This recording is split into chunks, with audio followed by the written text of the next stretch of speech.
Good morning, and it's nice to see you today. Wherever you're watching us from, I hope you will text us, let us know, and throughout the broadcast, let us know any questions that you might have. We will try to accommodate as many as possible.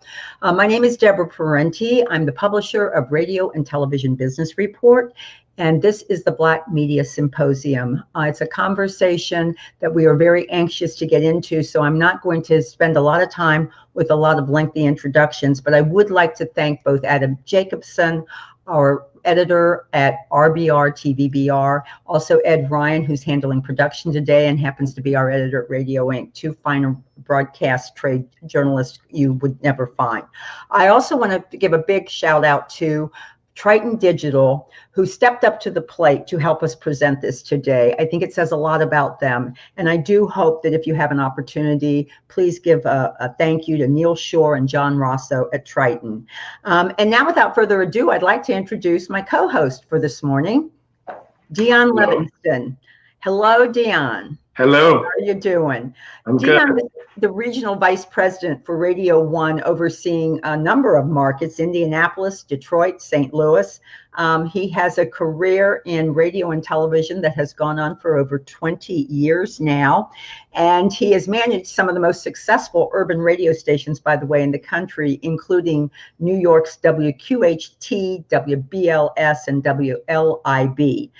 He serves on the board of the National Association of Broadcasters, a number of state and civic organizations. And over the years, I'm thrilled to say he has been named by Radio Inc. as one of the best major market managers in the country, also one of the most influential African Americans in radio. And it also, his honors go beyond that. He's been recognized as one of the 40 under 40 high achievers by Network Journal magazine. So without further ado, welcome, Deon. Thank you. Welcome. I'm looking forward to getting into this. Great. We're going to kick off right away with our keynote interview. We have two fabulously successful and very well recognized journalists joining us today. I'm going to introduce the first one, Ed Gordon, who is an Emmy award-winning broadcaster who has interviewed many newsmakers, including President Clinton, Academy Award winners Denzel Washington, Jamie Foxx, Haley Berry, the Nation of Islam leader, Minister Louis Farrakhan, actor, I can't read this here, Idris Elba, and the late musician Michael Jackson, among many others. He has covered many of the world's most defining events throughout his career, from the historic 2008 U.S. presidential election to the freedom of South Africa's Nelson Mandela, to the beating of Rodney King, to the upheavals in Haiti and Cuba.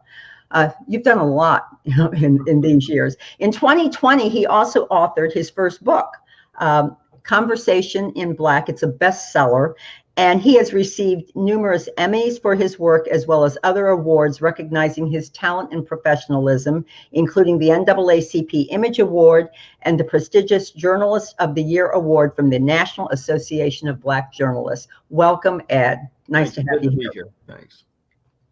And sorry, Idris Elba, for messing up the name. I'm blind spot in my eye there. Deon, you want to introduce our other keynote interview? Oh, no, I actually thought you were doing them both. Oh, well, okay. Well, I can be honest. I'm looking at you. Tells you how rehearsed we are. Roland Martin has been named one of the 150 most influential African Americans in the United States. He 4 times, by the way, by Ebony magazine. His career has included interviews with multiple U.S. presidents, top athletes, and entertainers. He has been honored with more than 30 awards for journalistic excellence, including being named the Journalist of the Year in 2013 by the National Association of Black Journalists for his extensive focus on voter suppression and other issues of concerns to African Americans during the 2012 election. Martin has spent 6 years as a contributor for CNN, appearing on numerous shows and earning accolades nearly just about everywhere for his no-holds-barred honesty, conviction, and perspective on various issues. He is also an author with 3 best-selling books, is a 4-time NAACP Image Award winner, and recently signed on as a contributor to the iHeartMedia's newly launched Black Information Network. Welcome, Roland, and love your shirt. Glad to be here. Glad to have you. So without further ado, we'd like to get right into it. Deon, I would like you to start with a couple of, maybe open some questions and everything. Yeah, my first question is, we've heard all of this focus now on the African American audience or the Black audience, and all these stories in media jump up on the African American or the Black audience. How do we know that there is true substance there and it's not being done simply because it's the flavor of the day? Well, Ed, you just turned 60, so I'll defer to age first. I thank you for that, young man. I thank you for that. You know, Roland and I have talked about this far before all of this came about. The idea of how African Americans are looked at and viewed in journalism. I don't know, and we won't know until history proves out whether this is trendy, a trend, or whether this is a real sea change. I tend to believe that right now we should not be hoodwinked into believing that this is a real change in substance, and the idea that all of a sudden, after the horrendous murder of George Floyd, that people's minds changed after decades and decades. I think right now we have an opportunity to elevate, quote unquote, Black journalism. But I do not believe by any means that this is a slam dunk at this point. The response that you're seeing from all of these different folks with their renewed emphasis is no different than what took place after 1968 when the Kerner Commission released their report showing there are 2 Americas, 1 white, 1 Black. They didn't agree on many things. That report, of course, was supposed to examine the cause of the race riots in 1967. And one of the most important things that they said was what took place, the lack of diversity in media. So the first wave of Black journalists in mainstream newsrooms, especially on television, took place after the Kerner Commission report was released in 68. Now, all of a sudden, after the murder of George Floyd, you're seeing all of these different initiatives. And so CNN announces, again, this sort of race unit. And then you have these other outlets. And now folks are running to create all these different things. And that's all fine. But the issue that still comes out is, will Black folks be centered? And what I mean by that is, will we be, exactly what is that particular focus? Is it window dressing? The issue that I still say, because in addition to, of course, my work in media, I'm vice president digital of the National Association of Black Journalists. When you look at what happens, who are the people who are making the decisions? Not the workers, not the sharecroppers, but who are the people who are actually profiting and making the decisions? What do they look like? What does it look like? The fact of the matter is here, in the history of media, you've never had an African American who has been the CEO or the top leader of a major news organization. Not one. The only other position I can think of was when Prince Hare was general manager at CNN, but still Jim Walton was the worldwide CEO. At no network has it ever happened. And so the issue for me is, where is Black owned media? Because we still have to control our narrative and not hope and pray somebody else tells our story the proper way. So my follow-up question would be that to this, Roland, because we had this discussion years ago in New York that I don't know if you remember, when there was me and then NBC as a GM, and then there was one Black news director at Fox at the time, of every station, radio, TV, everything in New York City, the #1 market in the country. How do you then get teeth into the stories if the editors and general managers, because we need to increase ownership, but where we at right now? How do you get teeth behind those stories if those editors and general managers don't look like the people that they're reporting about? And I throw that out to either one of you. Well, I mean, that's precisely it. But we have to understand, again, when I say centered, that's where the power dynamic comes in. And that is, again, who is determining that? I got no problem saying this. After TV One canceled my show News One Now. Why did I launch my own digital platform? Because I was not interested in going to work in mainstream media and being 51 and asking some 32-year-old white kid, can I go cover black people? See, that's we got to be honest about that. We're having to ask somebody, can I please go cover black people? And so you're still dealing with that dynamic of who has the ultimate decision on what you cover and how you cover it. Before you get to the how, you got to get them just to say yes to even go cover it.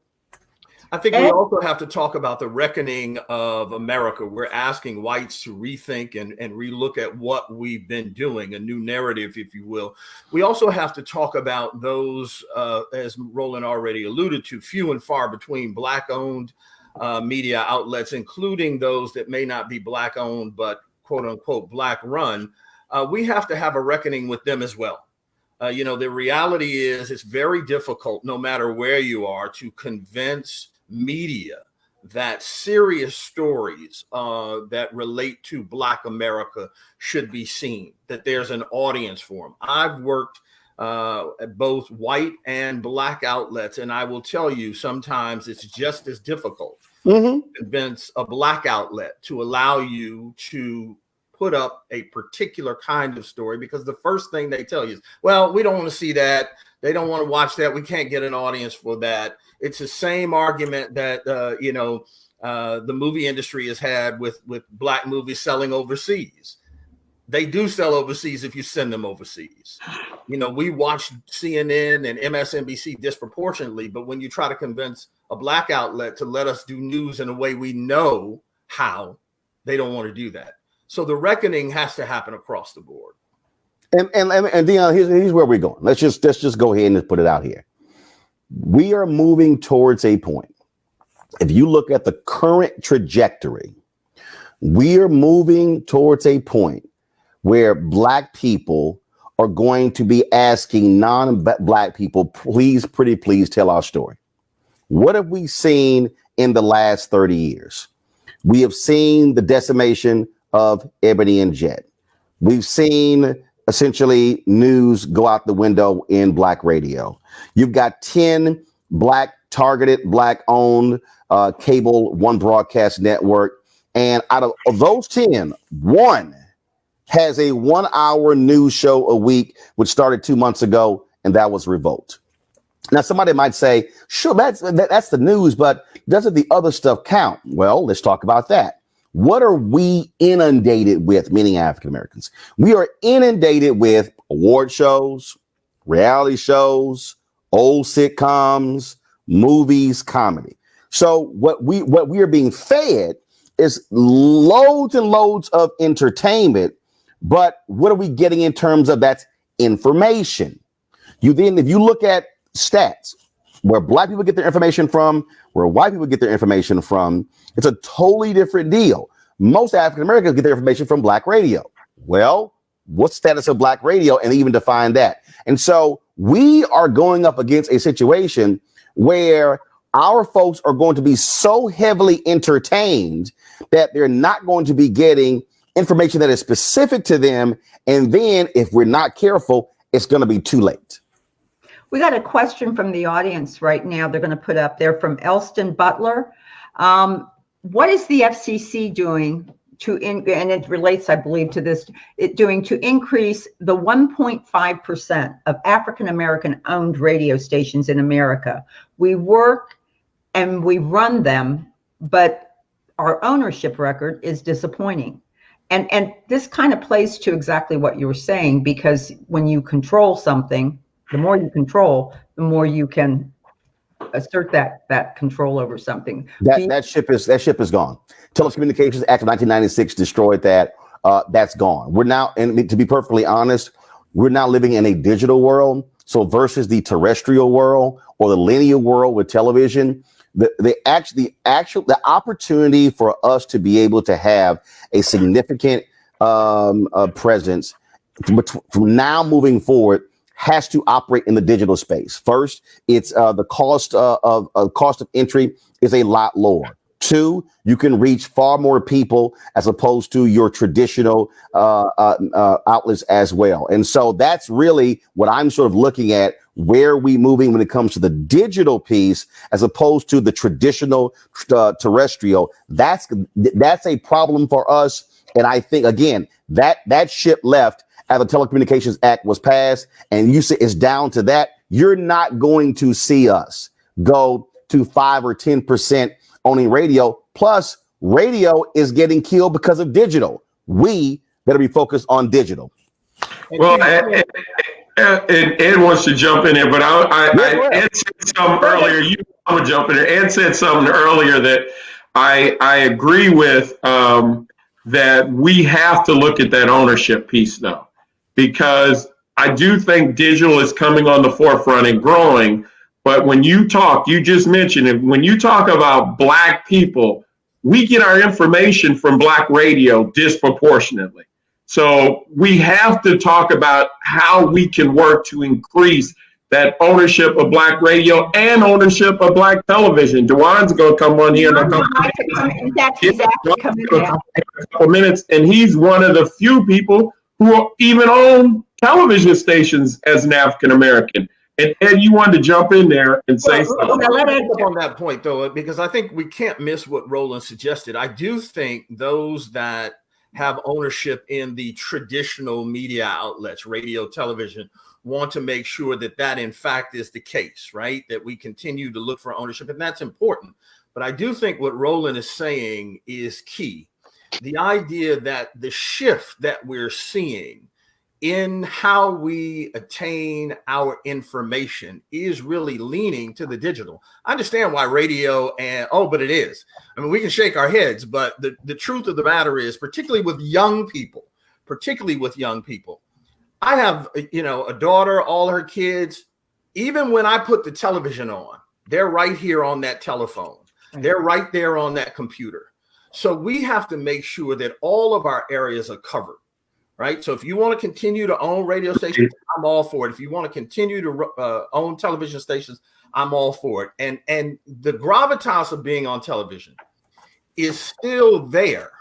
But the truth of the matter is that's dying, whether we want to admit it or not. That's dying. So Deon is shaking his head, ready to jump in there. Go ahead, Deon.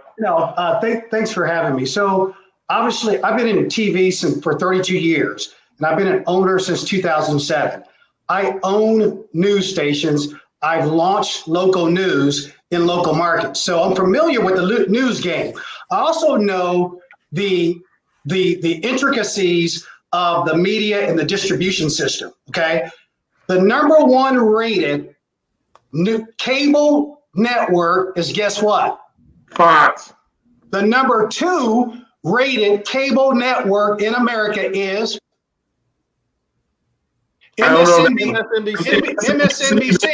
The number 3 rated cable network is CNN. Right. News viewership drives cable viewership.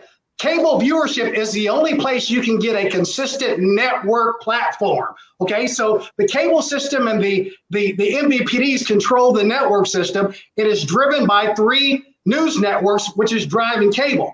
I think there is a place for another national, not a regional, cable network, news network. Roland Martin, you're 100% right, okay? There has never been a Black or an African American in a CEO spot driving content of a major news network. There are very few executive producers that control the content each day on CNN or MSNBC or Fox that control the message for their program. So, Roland, I 100% agree with you. I don't think it's digital, though. I think to be considered real news and not fake news, okay, you have to be on the big screen. I think you have to be on the big screen because that's where the credibility. That's where the credibility is.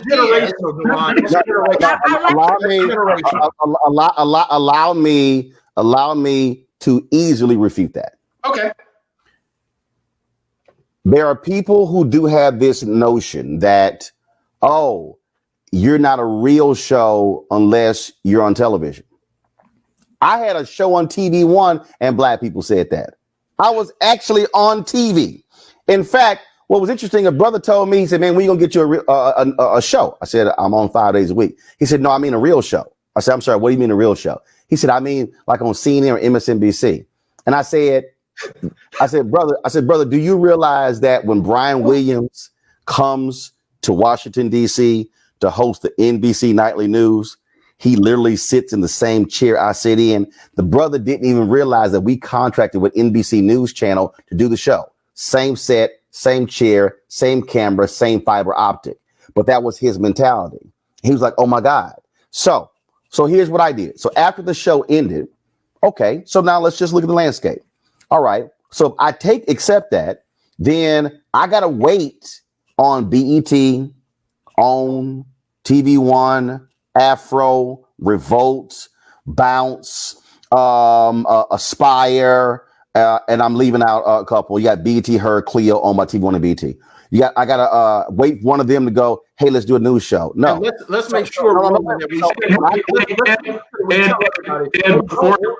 And before you go there, can we bring Chesley into this discussion?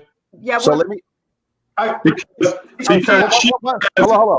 Allow me to add the digital piece. No. She has a national Black network, and I'd like for her to come in this discussion and talk about that from that perspective. Well, but here's the deal, Deon. So here's what I did. When I launched the digital show 23 and a half months ago, we went from launch to last month doing 30 million views, growing the YouTube channel from 157,000 to 609,000, and out of the 23 months being in the black for 15 of those 23 months. Wow. Now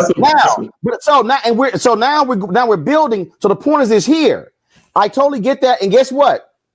I have the exact same guest as CNN, the exact same guest as MSNBC. In fact, I have even more Black folks during coronavirus put on 80 Black experts. So the point I'm saying is the issue is not the network doesn't give you credibility.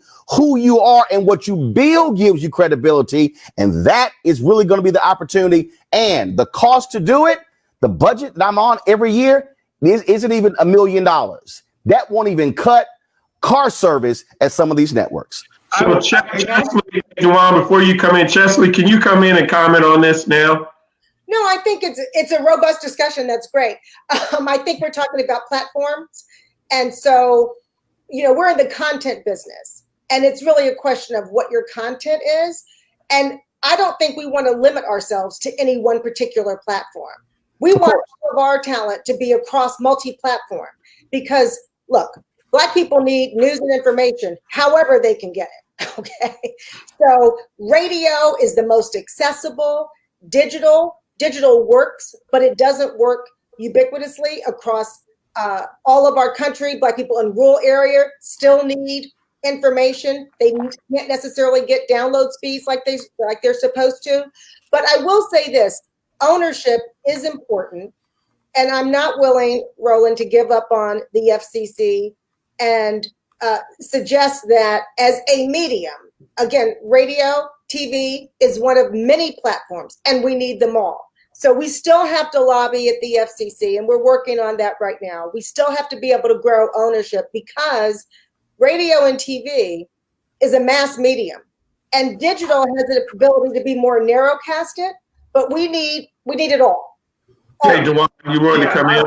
I want to get to the minority tax certificate, by the way, because that is I'm going to bring that up. Well, Ed, I think Ed had something to say. Let me say this, and I think what Chesley said is important. I think it's important that we make sure that we're covered on all lanes. The idea that there has to be this debate of which is better, digital, radio, television, cable, et cetera, et cetera. No, that shouldn't be.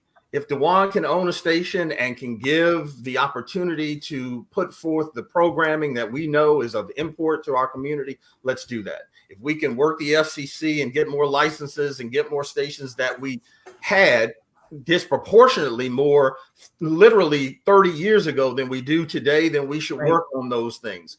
we shouldn't have this fight. But I think it's imperative to understand, because this is where African Americans have fallen down historically, that we need to be forward thinking, because the truth of the matter is, whether we like it or not, Roland talked about me turning 60 this week, the idea of what I'm used to, and that is television, that is radio, that is the idea that, as Roland said, you know, when older people come to me, they say, Ed, we miss you on, you got to be on CNN. We need you on da, da, da, da. But I've done so many other things that they don't deem as important, because somehow the validity of them in their minds is not the same. My daughter, who's 26, does not see it that way.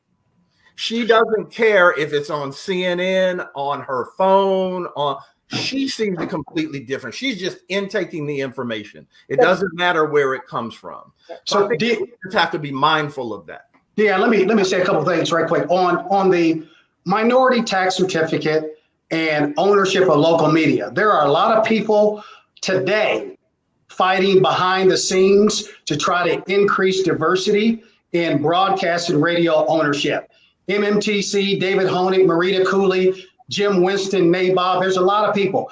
G.K. Butterfield currently has a bill in front of Congress called Expanding Broadcast Ownership Opportunity Act of 2020. That is a derivative of the minority tax certificate that is encouraging the white owner to sell to Black folks or people of color or women. So there are a lot of people that haven't thrown the towel in or waved the white flag on diversifying the media airwaves, and FCC hasn't either. FCC has a committee called the Diversity Committee. I'm on it. I've been on it for the last 6 years, and I'll tell you, they're committed to trying to diversify the airwaves. I know you're shaking your head, Ed, but those airways, Deon, though, let's be clear. Sure. We've been quote unquote committed to diversify those airways for decades and decades. And I don't disagree with you. But there was a time in America when we had the minority tax certificate. It worked. It introduced some Black folks into the game. Okay. And now we have people in Congress that realize the lack of diversity, and those initiatives are trying to be incorporated again. Making stuff happen in DC is a slow putt. Okay, it's very difficult, but rest assured, I've been working on it since 2007, so I know how difficult it is, and I'm not about to throw the towel in. So, before we go any further, we were originally going to talk to both Roland and Ed, and then go on with the panel, but as things have morphed, and I think this is terrific, and you want to go with the flow, I'd like to bring our other two panelists in so they can be part of the conversation. Karen Slade, who out of Los Angeles, and Omar Thompson from Dallas and everything. Welcome to the conversation right now. We had nice little bios and everything we were going to introduce everybody with, but it looks like we'll skip that. By the way, Chesley Maddox, again, just for a moment here, is the CEO of a Wonder Media company which owns and operates American Urban Radio Networks, as she's been discussing. A television owner, Deon McCoy, out of Indianapolis, he owns several television stations there. Karen Slade is the vice president and general manager of KJLH in Los Angeles, and Omar Thompson has the agency perspective from us. He is an advertising agency executive, the founder of 19 Marketing and Media. His clients include, by the way, other networks, including CBS and ABC. So welcome to this free-ranging discussion that we're having here. We'll move. So, Deon, Deborah, it's Deon. I want to go another way if we can, real quick. I want Omar, since you popped in here, and I'm sure this is going to get everyone going as well.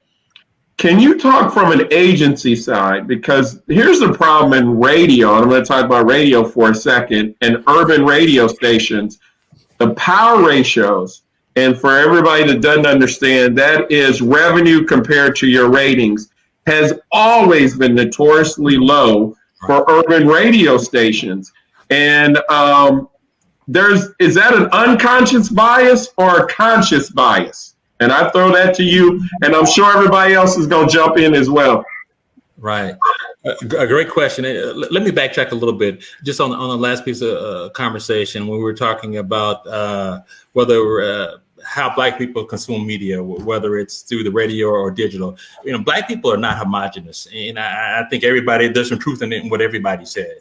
And I think, from the agency perspective, we have got to deliver integrated opportunities if we want those dollars to fund these companies. Now, as far as the power ratios, when I talk to people in local radio, they still say that the Black listener is undervalued. You can be number one in the market and still not command the dollars that your station deserves. So I think that's more of an unconscious bias. When you look at the good news is when you look at national buyers, there are a number of advertisers like P&G and Nike and others who are allocating hundreds of thousands of dollars, if not hundreds of millions of dollars, toward the African-American space. So what we have to do, we have to lean in, is whether we're in television, radio, digital, and make sure we get our share of those dollars. So Karen, you wanted to jump in there. Karen, is it conscious or is it conscious, Karen? I think it's conscious. I have to say. I've been here a long time, and we have always fought to get advertising dollars. I mean, it's always a battle. Even when we had great numbers, it's a battle. It seems like when the majority owners came in and started doing urban, that's when the money flowed right by us to majority owners. Still to this day, 30 years later, we're still fighting to get ad dollars. So yes, they are making a conscious effort to include the Black consumer. But what platform are they using? They're not using minority owned and operated media or minority owned and operated platforms. To backtrack a little bit, news is relevant. Yes, we are overplaying our entertainment aspects, as Roland mentioned, but there's still a degree of credibility that comes with local media, be it local television or local radio. They know you, they trust you, and they believe in you. So when you provide information, they believe you. You have a credibility, and you can use these additional digital platforms to make it more interactive. So it's not a one-way communication. It's not strictly a broadcast. You are interactive. You're listening. You're giving them a voice. You're giving them platforms on air, online, and then you use all the digital assets to get your content out, to push your content out, and to give them an opportunity to respond. So Ed, is it conscious or unconscious? Oh, we know it is conscious. I mean, that's not even a question we have to deal with. I mean, we've seen what America is, right? So this is just a microcosm of America. But what we have to do, I think, is find new narratives. As I said, I've been in this 30 plus years now. The same questions that Omar is dealing with in terms of how to get the true value of a dollar based on people that tune in, the disproportionate spending that we have in some areas, we're still undervalued there. Right. This is not new. This is something that's been going on. I go back to the reckoning of Black owned and operated media. We say that news is important to us, but we don't value it in the same way.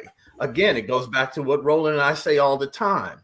If CNN, MSNBC tells you something, Black folk tend to believe it quicker than if we're on BET or TV One. And part of that is BET and TV One and other Black outlets have not allowed us to have the dollars needed to fight the battle in the same way. I've worked both sides of the coin. I've worked at CBS and NBC and BET. And the biggest difference was dollars. Right. Plain and simple. It wasn't that they had so many more brilliant people at white outlets than we did at Black outlets. Contrary to what people think, we can produce and have forever the same kind of quality they can if just given the dollars. And that in the end is, and Roland has suggested finding ways to get around that, and he's done it masterfully, the idea of trying to compete. And I just will wrap this up by saying this, though. Karen, I think you're right. in terms of local media and the one-to-one understanding of, your local news anchor and the like. But I think what Roland said earlier is important too, and it's what I built my career on. You can do it on a national level if people trust in you. Right. So Deon. So you asked about the money. First of all, forget it. It's extremely conscious. Let's cut to the chase, okay? Black, white. So at the end of the day, they value white folks more than they value black people. And in fact, even if you talk about cable networks, you can have high black viewership, but even within those networks, they're going to reach a point where they say, okay, we've got enough black people, because frankly, the advertisers does not want to actually give us the money that we need because we have too many black people. Trust me, that conversation has happened inside of a CNN and an MSNBC. It happens. Here's where we are. Right now, it keeps talking about the reckoning. I use that phrase. I talk about the third reconstruction that we're in. So you see what is happening within the ad agencies, where you had, since the murder of George Floyd, you've had this upheaval where you had black folks, Latinos, and then you have these white allies, or as Jane Elliott calls them, partners, who have been challenging folks internally when it comes to their numbers. Well, this is the moment, frankly, when black media, especially black-owned media, should be reviving the Madison Avenue Project to begin to challenge the folks, because the issue is not just black folks working inside of these ad agencies. It's also that collective spend. I'm actually working with the lawyer who was on that Madison Avenue Project, which means that we must have a consortium of black media folks who are then using our power and our voices to be able to go after these companies. When I saw what happened when, what was going on with the spend when it came to the census, the deal was who controls the contract. And then what's been happening there? Use the voice to go after that very specific ad agency. And you damn right, that check came. The same thing, the political campaigns, not just Joe Biden campaign, but the question is DCCC, DSCC, DOCC, Democratic Governors Association, Priorities USA, American Bridge, Emily's List. Billions are going to be spent. Are we then also doing the demanding? Look at all the ad agencies. Are we going to them again with a consortium with a very specific ad saying we want 20% of all ad dollars going to black media? So I'm not interested. I'm not interested in relitigating white supremacy and white racism. I'm saying use this moment, this reckoning, to publicly challenge folk and say, if y'all don't spend, we're going to use our voices to call you out, which is what Robert Abbott did with Chicago Defender, A.I. Scott with the Atlanta Daily World, what black media always did. I think a lot of folks today, though, are scared to call some folks out. We might not get anything, but damn it, if you're getting zero right now, what the hell do you have to lose? Hey, my dad used to always say in the Southern terms, 0 from 0 is 0. If you got none and you leave with none, you didn't gain none. So, hey, Chesley, I want to pivot to you, because Roland just threw something on the table to talk about. We see all these companies, all these Fortune 500 companies that made all these press releases. We care about black folks. We hold in black folks' hands. Black Lives Matter all over the place. Have you seen this social unrest and all these statements turn to dollars for black media and for black owned media, or have they just been press statements so far, Chesley? So it's a little early to tell, but I would say the early indications are there are some people who are going to be truer to their word than others. As Karen can tell you, NABOP has been working on those initiatives, and you'll see in our NABOP conference in October, it'll be a major focus. Chesley, you should say what NABOP is for everybody that doesn't. It's National Association of Black-Owned Broadcasters, and the NABOP conference will be NABOP, National Association of Black-Owned Broadcasters, and a conference called The Power of Urban Radio. And so we have worked very hard since June to track who has said what and what have they done. So this is only August, but so far we have seen the largest consumer packaged good company, Procter & Gamble, step up literally in June and say, from a corporate standpoint, we're going to focus advertising to Black people through Black-owned media and challenge other large advertisers to follow suit, which was a major initiative that I've never seen happen before. Did Procter & Gamble announce that? Clearly, we have a lot of work to do in that area. I was on the phone with an agency, Omar, yesterday, who has a multicultural initiative. And he said for the first time in all of his years in working on that, he has had advertisers ask the question, do we have a multicultural initiative? Now, his point was, however, that from an agency standpoint, which I'm so glad you're in the business, from an agency standpoint, they have to do education internally. My view is all the stats are there, right? So the education can happen in an instance because it's a question about the desire and the will to make a change. The stats are there. There is no statistic that will show that a major corporation should spend 98% of their dollars advertising to white Americans. No statistic, right? It's just but that's not the block. That's not the block. See, the corporations can say that. Here's the block, which is where we have to be willing to go there. They are sending their money to the ad agency. Yeah. And what's happening is the ad agency is coming up with their own metrics where they are then determining that. So what happens is, so when you call, they go, what are your numbers? They've already have created a template that purposely locks us out. Yep. What we have to do to the company directly, not right. We got to tell the company, hey, absolutely, they spending your money. Hey, wait, to Roland and to Chesley, I want to go to Omar. Omar because are we letting ad agencies off the hook? That is, no, I want to go to Omar. In 2020, should you really have to have training to learn that there's value for Black people? Omar. Well, here's the thing. I think we all agree that there may be a conscious bias, but there are agencies that are specifically seeking out Black-owned company and Black-owned content. So there is money and there is initiative against this. Now, Roland made a good point earlier when he said there is strength if we do things collectively, meaning if we bring our scale and we bring our might and if we bring our voice, there's a greater opportunity to pull greater dollars out of there. But yes, there is, in 2020, there's still need for education. I mean, we're still fighting the same fight. So I think agencies are open. I think we're in a moment of time where, because of the murder of George Floyd, Breonna Taylor, and the other Black names of folks that have died, I think people are leaning in and they want to do their part socially. So as Black broadcasters, this is our opportunity to capture some of those dollars. Let me just say this, and we got to be honest, folks. The only way these people are going to respond is with pressure. What they are doing is biding time. They are saying, how far away will we get from the death of George Floyd when things return to normal?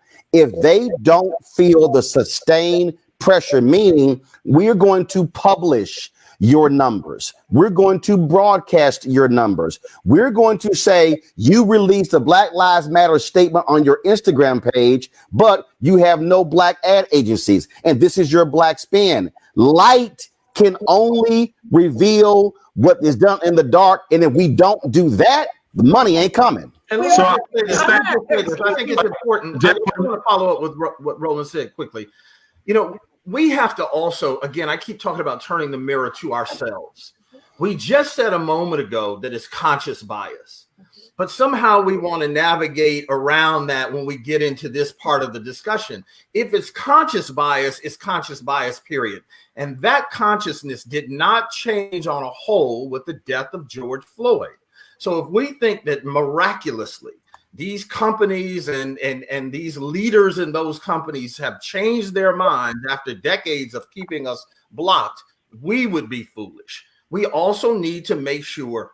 I've dealt with Blacks in white agencies who ultimately had to send me to a 27-year-old white girl to determine how we should service our community. This young lady, other than eating in Harlem and knowing a Beyonce record, knew nothing about Black folks. Yep. These were the people who were making the determination of how much, if any, money we received. And the idea of the collective voice, finally, again, something Roland and I we've been talking about this again for years. We've been friends for years, have talked about this for years. I'm tired of us talking about us working as a collective, and then we go away and we never work as a collective. Yep.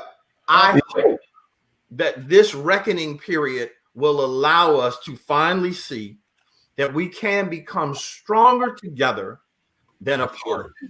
Definitely. Deborah, you wanted to jump in there? Yeah, I wanted a couple things that observation here. We've talked about, the media itself, and we've talked about media ownership. But I look at Omar, who owns an agency, and I'm wondering if we don't need more focus along those lines. We need more Black-owned advertising agencies who hopefully then can control some of those dollars or direct them, and recognize this a little bit more. And then the other thing I would just point out that also, like, this is an opportunity for advocate, you've accountability, that to continue to hold people accountable. If we just hold them accountable today but forget about it next year, it's. But Deborah, here's the deal. We got to just be honest on the whole deal with the ad agency. They are going extinct. I mean, the reality is, you look at the number there. Why? It's because they are also being frozen out, not being in a position. It comes to a capacity issue. And then what happens is, what used to be multicultural, where let's just call it what it is. The white ad agencies were like, all right, fine, y'all can handle multicultural. Okay, cool. So then you had Carol H. Williams, you had Burrell, you had Don Coleman, Uniworld, and there's several others. All of a sudden, when those numbers begin, the demographics begin to change, multicultural became mainstream. So the white ad agencies were like, oh, damn this, we're going to keep it for ourselves. So what they've been doing is starving the Black ad agencies. And this is what I'm saying. Right. What we have to do, here's what we have. What we have are microphones, television, and we have digital.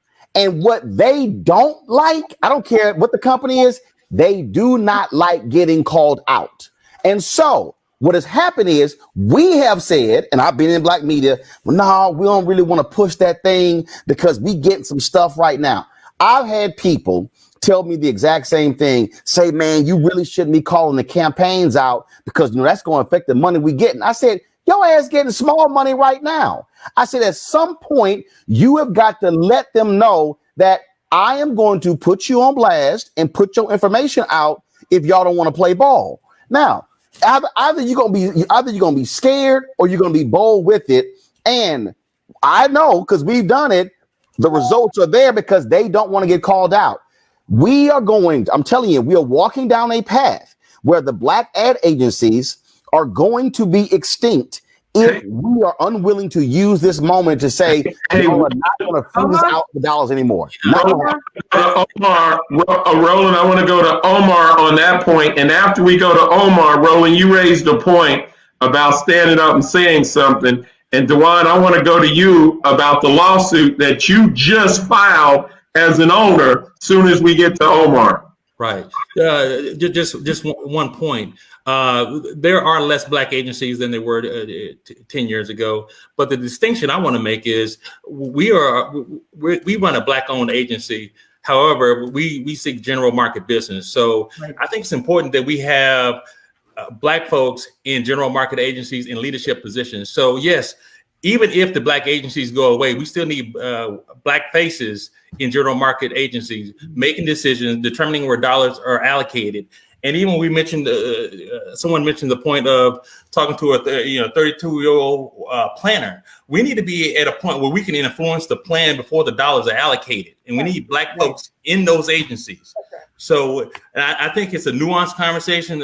It's a general market agency with Black folks in it versus Black agencies. So can I ask you a question? What do we do to make that happen when we've been talking about that specific point for decades? For decades. I want to know. Hey, Go ahead, Karen. We need to be in the boardrooms. We need to influence decisions. We need seats, not just at reception, but throughout the company, including the boardroom. These companies have their demographics. They know who their consumers are, and they know how many African Americans, Hispanics, what have you, buy their products. They know how much we contribute to their bottom line. Why they don't support us. That is the issue that I have. It's good business to support all your consumer base. So, but they don't care about good businure. Roland,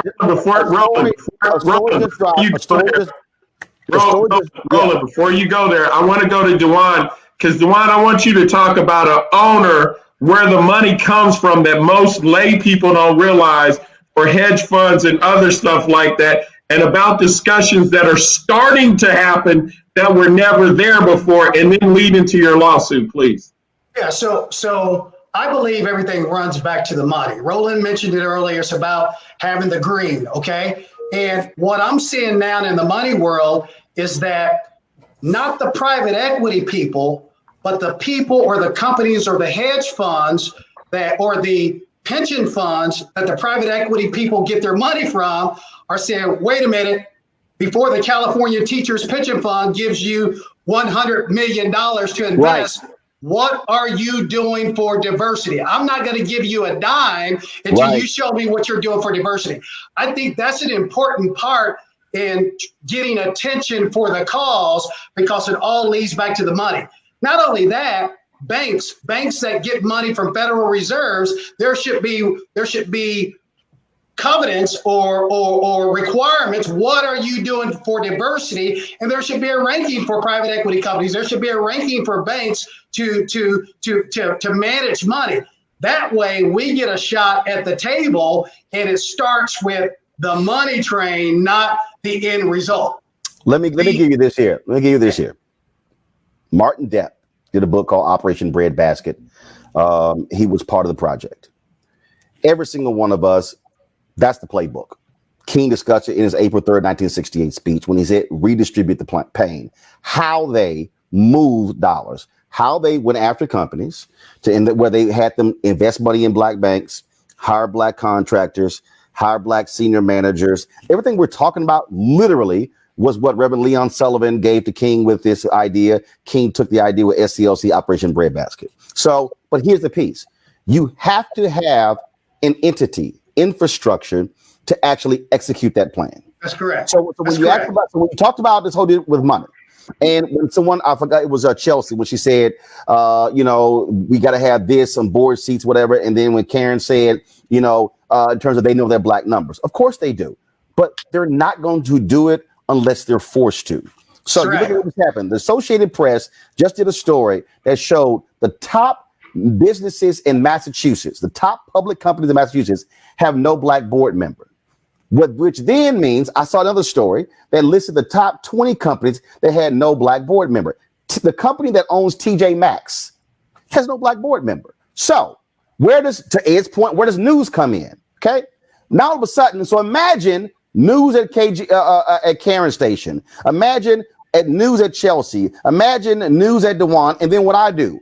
What we're doing is, let's say we collectively get the information, and when we put that information out to our listeners and our viewers, and we begin to say, hey, y'all are supporting a place that doesn't even have a black board member. Trust me, the company is going to hear that when the phone calls and the emails come in. Last point, with, again, money, a collective targeting of money.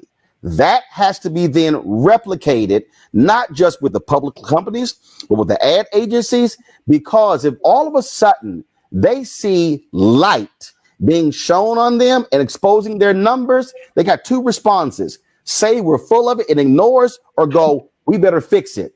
I think they're going to say the latter, but it will not happen unless we are using the voices to expose them. Money, they only respond to pressure. That's been the history of black people. That ain't changing in the next 20 years. Yeah, Deon, I'll just add this. I agree 100% with Roland, 100%. Big companies only do things for two reasons: economics, what's in it for them, or who's going to make me do it. Okay, who's gonna make me do it? And if nobody makes them do it, or if they can't make a dollar, it's very difficult to get done. Case in point, Deon, you had mentioned my lawsuit. I just filed a lawsuit a week ago against AT&T, okay, for carriage in Indianapolis. And if you want details on the lawsuit, go to wishtv.com and you'll read about the lawsuit and you'll read about the challenges of being a Black owner of television stations in America. It's a pretty graphic lawsuit, and it explains the problems that I go to. I got to Randall Stevenson from AT&T. I got to him. I spoke to him via email. So when he came back, it was a conscious decision, not an unconscious decision, to not compensate McCoy's television station in Indianapolis.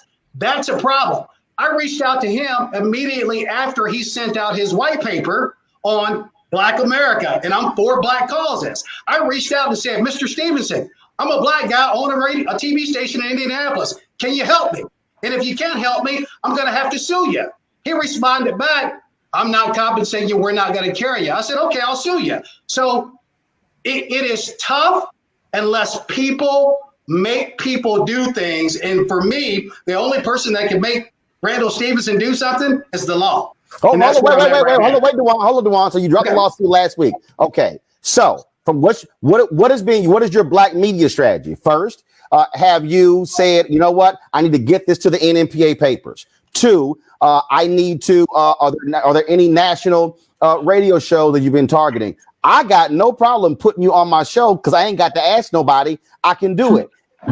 Your lawsuit is only going to get attention, and the attention is going to get AT&T's attention. And so a lawsuit that's filed that no one knows about, that means that's not going to do it. So what is your Black media strategy to put this out to the public? I'll call you after the show. That's my point. Anything that we do when we are trying to do exactly what you're doing, there has to be a media component to it that shines light on it. Otherwise, the public will never know. They are afraid of the public being exposed to the truth, which is why, going back to Ed's point, if Black media doesn't have news, we have no outlets to tell our people about such lawsuits, because they're not going to talk about your lawsuit in between a Beyonce and a Jay-Z song. So I just want to thank all y'all because let me just say this very quickly. I think that what we're missing here is the templates, as Roland suggested with one of them, have been laid for us years ago. Right. We don't need to sit and come up with new plans. We watched Byron Allen fight all the way to the Supreme Court for 5 years. And there were a lot of Black people who snickered and laughed and all, but he understood, even though it didn't reach the outcome he wanted, he understood what needed to be done to bring to Roland's point, to bring the issue to light. And so when I keep saying, what are we going to do? I'm just exhausted with the same kinds of conversations I've been dealing with for decades now. You know, I don't even do town hall meetings anymore, because we leave those town hall meetings and all we did was spend 2 hours talking about the same things we talk about. Same thing we talk about, you know, the Congressional Black Caucus. We go each year. I say just rerun what we did last year. We have to now utilize this moment and use the plans that we know work and put them in action versus what we've been doing for too long. And that is griping and simply talking about them. That's what I wanted to thank. Actually, Byron got what he wanted. He ended up signing a deal with Comcast to settle the lawsuit. Yeah. So he didn't get anything. He didn't get exactly, but absolutely. Yeah, but I want to say this real quick. I want to thank all of y'all, because what we've done today, and I've known most of the people on this screen for years upon years upon years, and we've had all these discussions in different places together. But today, we let a lot of people who've never heard this discussion, because of the platform we're on now, hear a discussion that Ed has said that's gone on with most of us on here for 2 and 3 decades. And this may be the first time they've ever heard this and heard it the way you all just laid it out. So, Deborah, I just wanted to say that. Well, that is one of the things that we wanted to do. One of the, I think, the important things that we can do from where coming from a broadcast background and now in the trade publication business is that we can bring some of these issues forward. Obviously, we don't have the answers. If we did, we'd all be, we'd all be utilizing them. We wouldn't have to be discussing it. But we need to find ways to move things forward and what kind of action. I'm hoping that we can keep these conversations going, quite frankly, because we need to be, the more we keep addressing things, and I know you've got to be very tired. Ed's mentioned it a number of times, so has Roland. After so long, you just get tired of talking about it. But if we're in a public forum and we get more people talking about it, maybe get more people demanding accountability, for these things, whether it's agencies, whether it's advertisers, whether they're in the boardroom, whether they're out in public media, whatever, we need to demand accountability. And that's what I'm hoping we can do. Deon, you'll be on my show Friday. I appreciate you, man. Hey, I ain't got to ask nobody. He's unbossed. I would say all of you need to come to ABOB and the Power of Urban Radio. Absolutely. Hey, I got no problem, but understand, I'm gonna bring heat. We're in the sauna. We're in the sauna. You don't need to bring any heat. We're in the sauna. Right. Oh, trust me, y'all in a sauna, baby. I'm from Texas. I bring heat. Bring a towel. I want to thank, somebody's already asking if we can have a part 2 to discuss ways to move forward. Perhaps we can reconvene again. I would love to see this group together again. I want to thank you for your time. We did not get to hardly any questions today, but the conversation, and from what I'm reading along the line in the chat, people are finding what you're saying both compelling and very helpful. I've seen more than one comment that they feel like they've learned a lot, and I think that's what's important. Deon, I want to thank you for co-hosting. I want to thank Ed Gordon and Roland Martin, Chesley Maddox Dorsey, Duan McCoy, Karen Slade, Omar Thompson, everybody behind the scenes. I want to thank everybody for joining us today. This will be replayed. You can pick it up on YouTube if you didn't get a chance to see the whole thing. And I also would hope that everybody that has been watching and everybody here, remember RBR.com and RadioInc.com. Please, we're always looking for your comments and other kinds of any information or ideas and suggestions so that we can do our part to make things a little bit better. And hopefully so that Ed Gordon one of these days can say, I'm not frustrated anymore. We have done something. Thank you. Thank you. So much. Thank you. Thank you. Thanks a lot. Thanks, guys. All right. Bye. Bye-bye. Bye.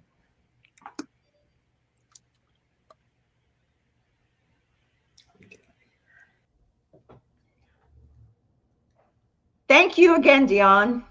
No, thank you. I knew that's what it would be. So